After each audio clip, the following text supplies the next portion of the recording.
Function. अदा हिन lecture में असां फंक्शन खे सम्झंदासीं त फंक्शन छा हूंदो आहे। जेको टर्म फंक्शन आहे उहो मैथमेटिक में तमामु घणो यूज़ थींदो आहे फ्राम 9th और 10th class two university level. ठीकु आहे। त पोइ लेवल जे हिसाब सां फंक्शन्स हूंदा आहिनि। ठीकु आहे। 9th ऐं 10th में थोरा सिंपल हूंदा आहिनि। ठीकु आहे। उनखे अलावा फस्ट ईयर इंटर में थोरा उहे एडवांस थींदा आहिनि ऐं यूनिवर्सिटी में उहे वधीक एडवांस थी वेंदा आहिनि। ठीकु आहे। त हिते जेको हीउ लेक्चर आहे उहो 9th ऐं 10th जे लेवल जे हिसाब सां आहे। ठीकु आहे। त अचो त सभ खां पहिरीं असां फंक्शन खे सम्झूं त फंक्शन छा थींदो आहे। Let A and B be any two non empty sets and R be a binary relation from A to B. Then R is called a function from A to B if number 1 domain of R is equal to A, number 2 every element of A is associated with exactly one element of B. ठीक है। त functions जो जेके हूंदियूं आहिनि उहे ॿ conditions हूंदियूं आहिनि। त जेकॾहिं को बि बाइनरी रिलेशन इन ॿिनि कंडीशन्स ते पूरो ईंदो, इन ॿिनि कंडीशन्स खे सेटिस्फाई कंदो, त उहो जेको बाइनरी रिलेशन आहे उहो फंक्शन हूंदो। ठीकु आहे। त पहिरीं कंडीशन इहा आहे त उन बाइनरी रिलेशन जी जेका डोमेन आहे उहा ए अचणु घुरिजे, यानी फस्ट सेट अचे। ऐं जेका ॿी कंडीशन आहे, हिन कंडीशन जो मतिलबु इहो आहे त डोमेन में जेको एलिमेंट आहे उहो रिपीट न थिए। ठीकु आहे। ए सेट जो जेको एलिमेंट आहे, हर हिकु एलिमेंट बी सेट जे फ़क़ति हिकु एलिमेंट सां एसोसिएट थिए। Every element of A is associated with exactly one element of B. ठीकु आहे। इहा फंक्शन जी डेफिनेशन सी। ठीकु आहे। हीअ फंक्शन जूं कुझु अहम ॻाल्हियूं आहिनि जेके मूं हिते लिखी वरितियूं आहिनि। ठीकु आहे। इहे जेके इंपॉर्टेंट थिंग्स आहिनि उहे फंक्शन जूं कहिड़ियूं आहिनि। ठीकु आहे। हिकिड़ी फंक्शन जी हीअ ॻाल्हि आहे त इम्पॉर्टेंट त if a relation is a function it is usually denoted by f g h etc. ठीकु आहे। त इन जो मतिलबु इहो आहे त जेकॾहिं को बि बाइनरी रिलेशन जॾहिं फंक्शन जी कंडीशन्स खे सेटिस्फाई कंदो त पोइ उनखे असां नंढी ए बी सी जो नालो ॾेई छॾींदासीं एफ जी एच या कंहिं ॿिए अखर सां। ठीकु आहे। त ॿी जेका पॉइंट आहे त if f is a function from A to B it is written as this and is read as f is a function from A to B. ठीकु आहे। त जॾहिं को बाइनरी रिलेशन फंक्शन जूं ॿ कंडीशनूं पूरी कंदो त पोइ उन खे असां हीअं लिखंदासीं ऐं पढ़ंदासीं हीअं f is a function from A to B. ठीकु आहे। टी हिन में जेका मेजर ॻाल्हि आहे, इंपॉर्टेंट ॻाल्हि इहा आहे त जेकॾहिं को बि ऑर्डर पेयर फंक्शन सां बिलोंग करे थो। ठीकु आहे। If order pair A B belongs to f then B is called the image of A under f. ठीकु आहे। त हीउ जेको सेकेंड कंपोनेंट आहे इहो हिन फस्ट कंपोनेंट जो छा हूंदो, इमेज हूंदो। ठीकु आहे। Then B is called the image of a, image of first component under f. Under f जो मतिलबु आहे जेको असां फंक्शन खे नालो ॾेई छॾियो आहे। ठीकु आहे। जेकॾहिं हिते असां नालो जी ॾियूं आहे त पोइ हिते लिखूं आहे अंडर जी। ठीकु आहे। त नंबर 4 ते जेका हीअ ॻाल्हि आहे त the term function was officially first used by a German mathematician G W Leibniz. ठीकु आहे। त मैथमेटिक्स में जेको लफ़्ज़ फंक्शन आहे उहो ऑफिशियली सभ खां पहिरीं जर्मनी जो हिकिड़ो मैथमेटिशियन हुयो जी डब्ल्यू लेबनीज़ उन यूज़ कयो हुयो। ठीकु आहे। त इहे फंक्शन जूं कुझु ॻाल्हियूं हुयूं। हीअ फंक्शन जी डेफिनेशन हुई, कुझु फंक्शन जी जेके इंपॉर्टेंट पॉइंट्स हुयूं। ठीकु आहे। इहे असां डिस्कस करे वरितियूं आहिनि। हाणे अचो त असां हिकिड़ो एग्ज़ाम्पल कयूं। ठीकु आहे। ऐं उन मां असां सम्झूं त कहिड़ो जेको रिलेशन आहे उहो फंक्शन थींदो ऐं जेको कहिड़ो रिलेशन आहे उहो फंक्शन न थींदो। ठीकु आहे। त हिते हीअ आहे एग्ज़ाम्पल आहे let A is equal X Y Z and B is equal 1 3 5 then A cross B has the following relations in it find whether these relations are functions or not. ठीकु आहे। त हीअ ए सेट आहे ऐं हीअ B set आहे। ठीकु आहे। हाणे सभ खां पहिरीं तव्हांखे ख़बर आहे जेको बाइनरी रिलेशन आहे उहो हमेशह क्रॉस प्रोडक्ट जो जेको आहे सबसेट थींदो आहे। ठीकु आहे। त हीअ जेके ॿ सेट आहिनि पहिरीं मूं हुनजी क्रॉस प्रोडक्ट हिते करे छॾी आहे। ठीकु आहे। ए सेट में जेके एलिमेंट्स आहिनि उहे आहिनि एक्स वाई ज़ेड ऐं जेके बी सेट में एलिमेंट्स आहिनि उहे आहिनि 1 3 and 5। ठीकु आहे। त हाणे ए सेट में जेके एलिमेंट्स आहिनि ठीकु आहे उहे बि 3 आहिनि ऐं जेके बी सेट में एलिमेंट्स आहिनि उहे बि 3 आहिनि। ठीकु आहे। त ए क्रॉस बी में जेके एलिमेंट्स ईंदा उहे 9। ठीकु आहे। त कार्टेशियन प्रोडक्ट में हिनखे डिटेल सां डिस्कस करे छॾियो आहे। ठीकु आहे। त number of elements in A cross B will be equal to number of elements in A multiply by number of elements in B. ठीकु आहे। ए में 3 बी में 3 3 ऐं 3 9। ठीकु आहे। त ए क्रॉस बी में अदा ऑर्डर पेयर टोटल ठहंदा 9। हीअ ठहंदा x1 x3 x5 उन खां पोइ y1 y3 y5 z1 z3 z5। ठीकु आहे। त जेकॾहिं कार्टेशियन प्रोडक्ट में तव्हां सां को इशू थिए थो त पोइ कार्टेशियन प्रोडक्ट ते मुंहिंजो ऑलरेडी लेक्चर डिलीवर थियो आहे, उहो तव्हां लेक्चर ॾिसंदो त उन जो कॉन्सेप्ट क्लियर थी वेंदो। ठीकु आहे। त हाणे हिते असांखे इहा ॻाल्हि सम्झणु घुरिजे त हीउ जेको ए क्रॉस बी थियो आहे, इन में टोटल बाइनरी रिलेशन्स केतिरा थींदा दादा, ठीकु आहे। त इन में जेके टोटल बाइनरी रिलेशन्स थींदा, 2 ते असां हीउ 9 रखंदासीं, 9 रखंदासीं त इहे टोटल बाइनरी रिलेशन थींदा 512, ठीकु आहे। 2 पावर 9 इट मीन्स 2 खे पाण में 9 टाइम्स मल्टीप्लाई कंदासीं, ठीकु आहे। त टोटल जेके बाइनरी रिलेशन थींदा 512 थींदा, ठीकु आहे।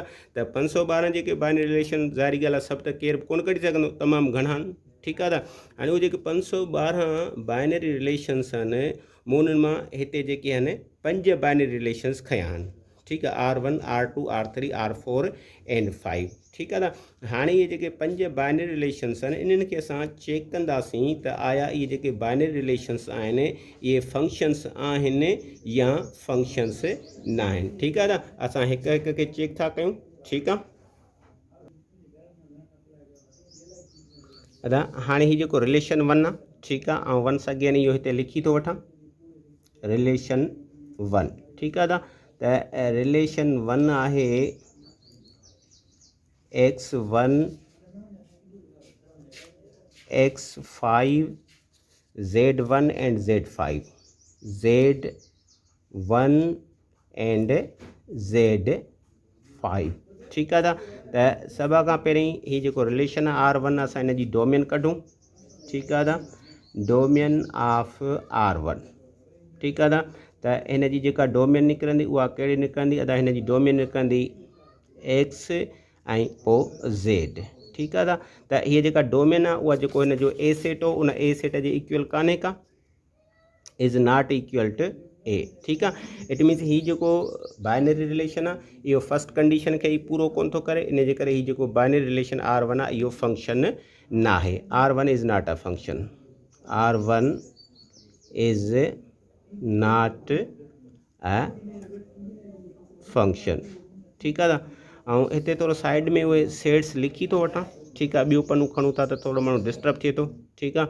हुन में जेको ए सेट हुयो अदा, ए सेट हुयो XYZ, XYZ, ऐं जेको अदा इन में बी सेट हुयो अदा 135 1 3 एंड 5, ठीकु आहे। त हीउ जेको R1 हो इहो फर्स्ट कंडीशन ते जेको सो फेल पियो थिए, इट मीन्स इन जी डोमेन पहिरें सेट जे इक्वल न थी, त इहो जेको रिलेशन आहे इहो फंक्शन न थींदो, ठीकु आहे।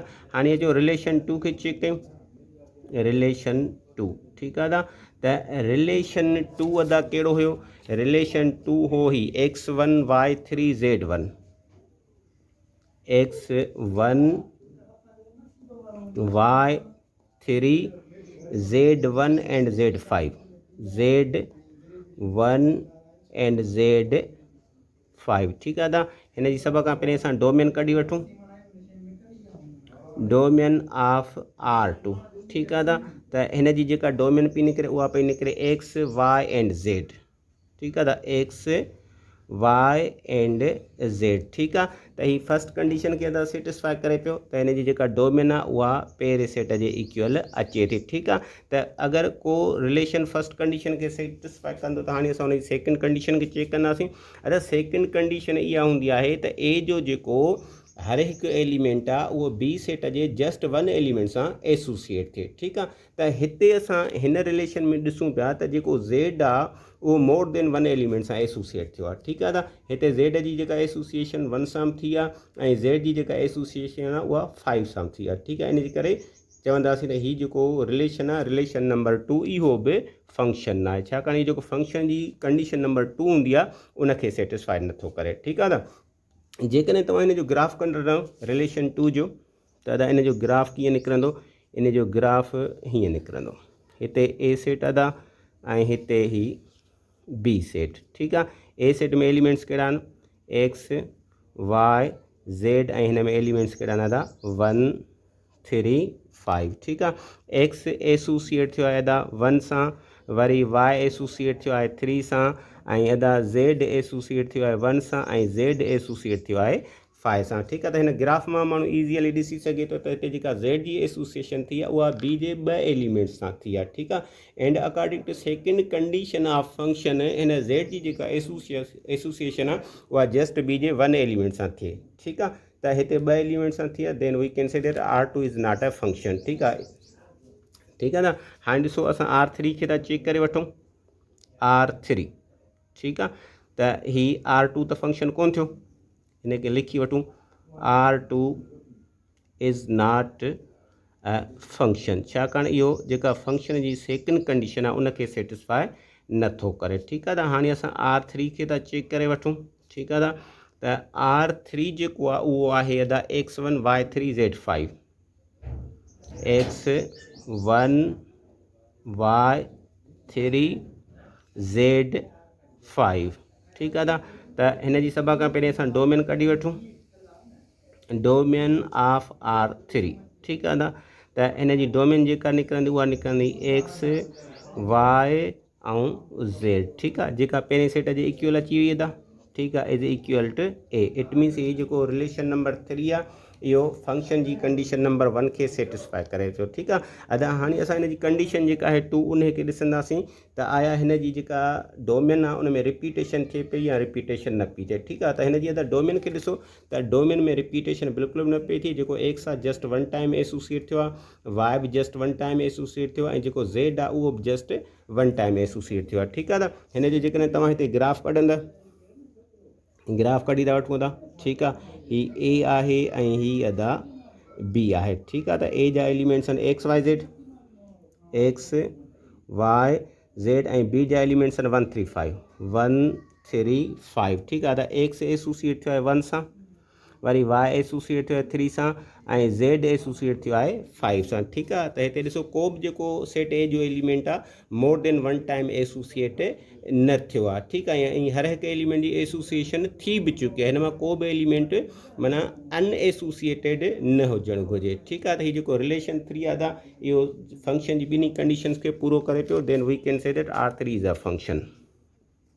R3 is a function. अदा इहो फंक्शन आहे from set A to B। R3 is a function from A to B। ठीकु आहे। अदा जेकॾहिं इहो फंक्शन आहे त इनखे असां को न को नालो ॾींदासीं, इनखे पाण F जो नालो था ॾियूं। F is a function from A to B। ठीकु आहे। त हिनखे असां नालो ॾेई छॾी F जो, इनखे हीअं लिखंदासीं। ठीकु आहे। हाणे ही R3 आहे अदा, जॾहिं को रिलेशन फंक्शन थींदो त उनखे को न को नालो ॾेई छॾिबो अदा। ही X1 ही Y3 ऐं ही Z5। ठीकु आहे। हाणे हिन में ही जेको एलिमेंट आहे X1 ठीकु आहे। हिन एलिमेंट खे ॾिसो X1 खे। ठीकु आहे। त हिते असां चवंदासीं त 1 जेको आहे उहो X जो इमेज आहे, 1 is image of X, 3 is image of Y and 5 is image of Z।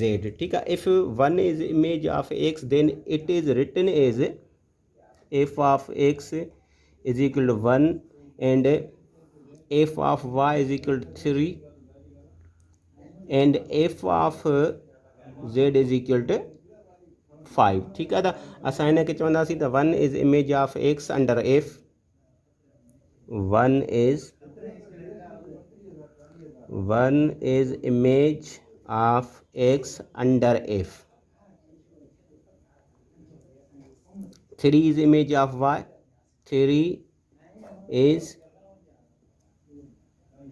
image of Y under F, अदा F जेको फंक्शन जो नालो, and here 5 is image of Z, 5 is image of Z under F, ठीकु आहे।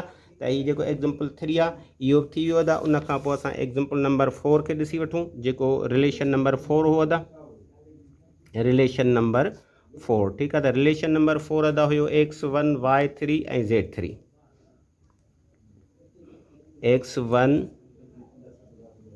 Y3 and Z3, हीअ अदा 3 लिखियल आहे। ठीकु आहे। त हाणे हिन R4 खे असां चेक करे था वठूं त इहो जेको R4 आहे इहो फंक्शन आहे या फंक्शन न आहे। ठीकु आहे। त सभ खां पहिरीं असां हिन जी डोमेन कढी वठूं,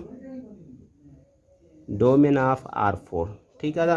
त हिन जी जेका डोमेन पई निकिरे उहा पई निकिरे X Y and Z, X Y and Z। ठीकु आहे। इट मीन्स हीअ जेको रिलेशन 4 आहे फंक्शन जी फर्स्ट कंडीशन खे सेटिस्फाई करे पियो। ठीकु आहे। त हाणे असां हिन जी सेकेंड कंडीशन खे ॾिसंदासीं त आया हिन में जेको हिकिड़ो एलिमेंट आहे सेट ए जो उहो 2 दफ़ा त न आयो आहे, ठीकु आहे। हिते था ॾिसो एक्स जस्ट 1 टाइम आयो आहे, वाई बि जस्ट 1 टाइम आयो आहे, ऐं जेको ज़ेड आहे उहो बि जस्ट 1 टाइम आयो आहे, ठीकु आहे। त जेकॾहिं तव्हां हिन जो ग्राफ कढंदा त ग्राफ तव्हां वरी इज़ीली ख़बर पइजी वेंदी आहे। अदा ही आहे ए सेट ऐं ही आहे बी सेट, ठीकु आहे। ए सेट जा जेके मेंबर्स एक्स वाई ज़ेड ऐं हिते जेको हू बी सेट आहे त इन जा एलिमेंट्स आहिनि 1 3 एंड 5 1 3 5। हिते एक्स एसोसिएट थियो आहे 1 सां, ऐं वाई एसोसिएट थियो आहे 3 सां, ऐं ज़ेड बि एसोसिएट थियो आहे 3 सां, ठीकु आहे। त हिते जेका मेजर पॉइंट इहा आहे त ॾिसो त सेट बी जो जेको एलिमेंट आहे 5 उहो कंहिं बि एलिमेंट सां एसोसिएट न थियो आहे, ठीकु आहे। इट मीन्स 5 कंहिं बि एलिमेंट जो जेको आहे इमेज न आहे। त इहा शइ थी सघे थी, ठीकु आहे। जेको सेकेंड सेट आहे उन में जेकॾहिं को एलिमेंट एसोसिएशन खां रहिजी थो वञे त इन सां जेको फंक्शन आहे फंक्शन ते को असरु न पवंदो, ठीकु आहे। त हीअ जेको R4 आहे इहो फंक्शन जी ॿिन्ही कंडीशन ते पूरो अचे पियो, then we can say R4 is also function. R4 is a function from A to B, from A to B, ठीकु आहे। जेकॾहिं इहो फंक्शन आहे त इनखे असां नालो था ॾेई छॾियूं, जी जो नालो, g is a function from A to B, ठीकु आहे। त हाणे जी जेको फंक्शन आहे R4 फंक्शन आहे इनखे असां नालो ॾेई छॾियो जी जो, यदा एक्स 1 वाई 3 एंड ज़ेड 3, ठीकु आहे। हाणे हिन में ही जेको 1 आहे, 1 is image of x under f, 3 is image of y under f, and 3 is image of f, 3 is image of z sorry under g, ठीकु आहे। त हिते असां लिखंदासीं f of sorry the f न फंक्शन जो नालो जी आहे त हिते जी लिखंदासीं, g of x is equal to 1 and g of y is equal to 3 and g of Z is equal to 3, ठीकु आहे। त हीअ आहे 1 is image of x under g, 3 is image of y under g, and 3 is image of z under g, ठीकु आहे। त हीअ जेको R4 आहे इनखे बि असां चेक करे वरितो त R4 जेको आहे इहो फंक्शन आहे, ठीकु आहे। बाक़ी हिकिड़ो जेको आहे R5 उहो थो रहे, असां R5 खे बि चेक करे था वठूं त R5 जेको असांजो फंक्शन थींदो या न थींदो। R5 ही आहे x1 y1 z1, ठीकु आहे। R5 आहे असां वटि ही R5, ठीकु आहे। R1 आहे R5 sorry x1 y1 and z1, ठीकु आहे। हिन जी असां डोमेन कढी वठूं पहिरें, डोमेन ऑफ R5, ठीकु आहे। त डोमेन हिन जी छा निकिरंदी, डोमेन हिन जी बि निकिरे एक्स वाई एंड ज़ेड, ठीकु आहे। फंक्शन जी फर्स्ट कंडीशन खे बिल्कुलु पूरो करे पियो, सेटिस्फाई करे पियो। ऐं जेका फंक्शन जी सेकेंड कंडीशन हूंदी आहे त हिन जी डोमेन रिपीट न थिए, ठीकु आहे। त असां ॾिसूं पहिरियों त डोमेन हिन जी बिल्कुलु रिपीट न पई थिए, एक्स जस्ट 1 टाइम आयो आहे, वाई बि जस्ट 1 एलिमेंट सां एसोसिएट थियो, ऐं ज़ेड बि जस्ट 1 एलिमेंट सां एसोसिएट थियो आहे, ठीकु आहे। त हीअ जेको R5 आहे इहो फंक्शन जी ॿिन्ही कंडीशन ते पूरो अचे पियो, then we can say that R5 is a function from A to B, R5 is a function from A to B, ठीकु आहे। त जॾहिं को रिलेशन फंक्शन थींदो त उनखे असां नालो ॾींदो, हिनखे असां H जो नालो ॾेई था छॾियूं, H is a function from A to B, H is a function from A to B, ठीकु आहे। त हीअ थींदो वञी x1 y1 एंड Z1, ठीकु आहे। थोड़ा सा हिन जो ग्राफ कढूं, ठीकु आहे। जेको R5 आहे ही ए सेट आहे, ही बी सेट आहे, ठीकु आहे। त ए सेट जा एलिमेंट्स आहिनि एक्स वाई ज़ेड ऐं जेके बी जा एलिमेंट्स आहिनि 1 3 5, ठीकु आहे। त एक्स हिन में एसोसिएट थियो आहे 1 सां, वाई बि 1 सां, ऐं ज़ेड बि 1 सां एसोसिएट थियो आहे, ठीकु आहे। त हिन में जेके बी जा जेके 2 एलिमेंट्स आहिनि उहे एसोसिएट न थिया आहिनि, 3 बि एसोसिएट न थियो आहे ऐं 5 बि एसोसिएट न थियो आहे, त ठीकु आहे। त बी सेट जा जेके एलिमेंट जेकॾहिं एसोसिएशन खां रहिजी था वञनि त उन सां फंक्शन जी जेका कंडीशन आहे उन ते को बि फ़र्क़ु न पवंदो, ठीकु आहे। त फंक्शन जी जेके 2 कंडीशन फंक्शन उन्हनि ते पूरो थिए, को बि रिलेशन अगरि उन ते पूरो थींदो त उहो जेको रिलेशन फंक्शन थी वेंदो, ठीकु आहे। वंस अगेन उहे जेके कंडीशन्स आहिनि ऐं तव्हांखे थोरी ॿुधाए थो छॾियां त उहे कंडीशन्स कहिड़ियूं आहिनि। कंडीशन अदा हीअ आहे त जंहिं बि रिलेशन खे तव्हां चेक कंदव त वेदर इहो जेको रिलेशन आहे फंक्शन आहे या न। ठीकु आहे, त सभ खां पहिरीं उन रिलेशन जी तव्हां डोमेन कढंदव। ठीकु आहे, जेकॾहिं उनजी डोमेन पहिरें सेट जे इक्वल अची थी वञे, इट मीन्स उहो जेको रिलेशन फंक्शन जी जेका फस्ट कंडीशन आहे उनखे सेटिस्फाई करे पियो। ठीकु आहे, अगरि को रिलेशन फंक्शन जी फस्ट कंडीशन खे सेटिस्फाई करे पियो त पोइ तव्हां उनजी सेकेंड कंडीशन खे चेक कंदव। ठीकु आहे, अगरि को रिलेशन फंक्शन जी फस्ट कंडीशन खे ई सेटिस्फाई नथो करे त पोइ उनजी जेका सेकेंड कंडीशन आहे उनखे चेक करण जी का बि ज़रूरत न आहे। ठीकु आहे, त उनजी सेकेंड कंडीशन अदा इहा हूंदी त जेको पहिरियों सेट आहे, ठीकु आहे, नालो चेंज थी सघे थो, ABCDEF कुझु बि थी सघे थो, पर जेको पहिरियों सेट आहे उनजो जेको हर हिकु एलिमेंट सेट बी जे फ़क़ति हिकु एलिमेंट सां एसोसिएटेड। ठीकु आहे, ऐं ए सेट जा जेके एलिमेंट्स आहिनि उहे एसोसिएट बि लाज़मन थियनि। ठीकु आहे, को बि एलिमेंट एसोसिएशन खां रहिजे बि न ऐं थिए बि जस्ट वन टाइम। ठीकु आहे, त तव्हां जेॾीमहिल फंक्शन खे वधीक पढ़ंदव या हिन वीडियो खे रिपीट करे ॾिसंदव त आई होप तव्हांजो जेको फंक्शन जो कॉन्सेप्ट आहे उहो क्लियर थी वेंदो।